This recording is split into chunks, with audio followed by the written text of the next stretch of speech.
In this video, I will show you how to deposit a check on Chase Bank. So if you have a check that you want to deposit, then this video is for you. First things first, make sure to log in into your Chase Bank account using the Chase mobile app. Once you have done that, you can head over and then use your Face ID or your fingerprint in order to verify this. Then from in there, you should be able to see in here your home screen. So on your home screen, you can head over and click onto this transfer option and then just choose deposit check option from the list. Once you have chosen that, you should be able to just input in here the choose an account option. It can be your checking or your savings account wherein you want to deposit it. Just choose one and then from in there, input right here the deposit amount.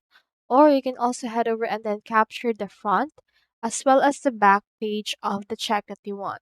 So just take a picture of the front as well as the back page and then click on next and then proceed with the quick deposit option of this particular check that you want to deposit